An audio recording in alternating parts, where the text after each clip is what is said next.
France, March 1944. A small plane cuts through thick fog somewhere over Nazi-occupied territory. Inside, a young woman, 26 years old, a nurse from Dublin. The pilot leans back and tells her the weather is too dangerous, that they should turn around, go back to England. She looks at him and jumps anyway.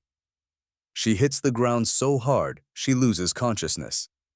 When she comes to, she opens her eyes and finds a cow breathing in her face. That was the beginning. Over the next 7 months, this woman, operating under a false name, cycling through Gestapo checkpoints, hiding a radio in a suitcase, would send 332 secret messages to London. The average life expectancy of a wireless operator in occupied France was 6 weeks. She lasted 7 months. Her name was Maureen O'Sullivan, but everyone called her Paddy. And this is her story. Maureen Patricia O'Sullivan was born on January 3, 1918 in Dublin. Her father was an Irish journalist. Her mother, German, died when Maureen was just 15 months old. At 7, she was sent to live with an aunt in Belgium. She attended convent schools in Courtrai, the Athénée Royal in Ostend, the Ursulines in Bruges. By the time she was a young woman, she spoke 4 languages: English, French, Flemish, German. She wasn't born into privilege.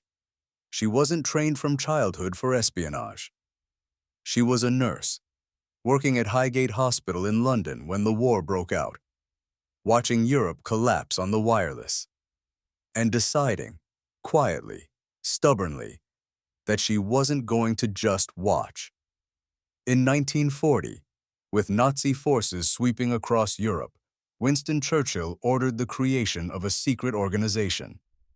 Its unofficial mission: set Europe ablaze.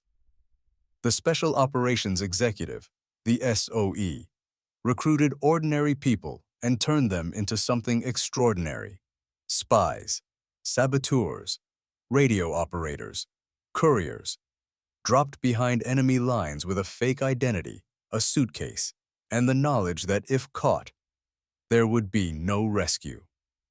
By 1943, the SOE had noticed something about a certain Irish nurse with 4 languages and a ferocious will. They wanted her. Training for the SOE was brutal and secretive. Country houses in Surrey, paramilitary schools in the Scottish Highlands, wireless training in London. And the reports from Paddy's instructors. At one school, she was described as pleasant, purposeful, independent. At the next, stubborn, undisciplined, ungovernable temper, no team spirit, not a glowing endorsement for a secret agent. One captain wrote in her file, "A tough type of woman, growing quite a successful mustache, not particularly intelligent and does not seem to take her work seriously." She also, apparently, was not keen on weapons. The noise from bomb-making practice upset her. And yet, at one point during training, her superiors sent her to Manchester and told the local police she was a German spy. She was arrested, held in a cell, called an Irish bitch, released after several days. It was a test. She passed it. She never cracked, never gave herself away. The woman they nearly rejected was exactly who they needed. March 23, 1944. Paddy O'Sullivan boarded a plane at RAF Tempsford, a secret airfield in Bedfordshire used exclusively by SOE agents departing for occupied Europe. She carried with her 2 wireless sets, 22 containers of arms to distribute to the French resistance, 2 million French francs strapped to her back to fund the operation, and a false identity. Her name, as far as occupied France was concerned, was Micheline Marcel Simonet. A Belgian woman, searching for a lost relative in the countryside. The plane approached Limoges, one of the most active Gestapo zones in all of France. The fog was thick. The pilot urged her to turn back. She refused. She jumped. The ground came up fast. She hit with such force that she lost consciousness immediately. When she woke, face to face with a curious cow, she later said she believed the money strapped to her back had saved her life. She lay there for a moment, alone, in a field, in Nazi-occupied France, in the dark, and got up. To survive in occupied France, Paddy had to become someone else, completely, permanently. Every word she spoke, every document she carried, every story she told to strangers. A single slip could mean arrest, torture, death. As Micheline Simonet, she was a companion to a Parisian doctor, on leave, looking for a Belgian relative. When that cover grew complicated, she adapted, quietly, without fuss. She became the friend of a local schoolteacher's wife. The schoolteacher, as it happened, was a leader in the resistance. She cycled, every day, up to 60 kilometers, safe house to safe house, farm to village to forest, sending messages, receiving orders, moving, always moving. Because a wireless operator who stayed in one place too long didn't stay free for long. Paddy had been sent to join the firemen's circuit, a small, tight SOE resistance network operating in the Limoges region of southern France. Its leader was Major Percy Mayer, a Mauritian officer known to the resistance as Barthélemy. Alongside him, his brother Richard, and a handful of trusted local resistors. Their mission, in addition to maintaining communications with London, was to prepare for D-Day. Specifically, to destroy a major German military communications center north of Limoges. If the Germans kept those communications lines open during the Normandy landings, they could coordinate a rapid counterattack. The success of D-Day might, in part, depend on a small group of people hiding in farmhouses across southern France, and one Irish woman keeping their radio alive. Every message Paddy sent to London required a radio transmitter, and that radio had to travel with her, hidden, in a suitcase, on the back of her bicycle. One afternoon, the exact date is lost to history, but the moment is not. She was stopped at a German checkpoint. A soldier approached. He began to reach for the suitcase. If he opened it, she was dead. At that exact moment, a German lieutenant stepped forward. He looked at her. He told her she looked like a German Fräulein. Without missing a beat, Paddy told him her mother was German, that she died when Paddy was a baby. In a mixture of Flemish and German, she spoke to him for half an hour. He made a date with her for the following evening, and forgot entirely about the suitcase. She cycled away. The radio safe. The messages, still flowing to London. That wasn't the only close call. On another occasion, the Gestapo raided the house where Paddy was staying. She had coded messages on the table, and a radio transmitter nearby. There was no time to hide either properly. The elderly woman of the house, quick as lightning, sat down and hid the radio transmitter under her voluminous skirts. Paddy threw the coded messages into a pot of soup. The Gestapo searched the house. They found nothing. 2 women, 1 house, 2 German officers, a pot of soup, and a secret. After D-Day, June 6, 1944, the situation in France shifted. The Germans sensed the tide turning, and desperate regimes grow more dangerous, not less. In some ways, the real threat now came not from the Germans, but from the milice. The Vichy French paramilitaries, collaborators, Frenchmen hunting other Frenchmen. They knew the language. They knew the region. They knew the faces. And they were often more vicious than the S. At a checkpoint shortly after D-Day, a police officer searched Paddy's bag. He rummaged through it carefully, slowly. His fingers came, according to her own account later, millimeters away from secret coded messages. She had been told to claim she was a Parisian, fleeing the city for the countryside. She didn't use that story. She chose her own. That she was an old friend of the schoolteacher's wife. Just visiting. He let her through. Millimeters. And nerve.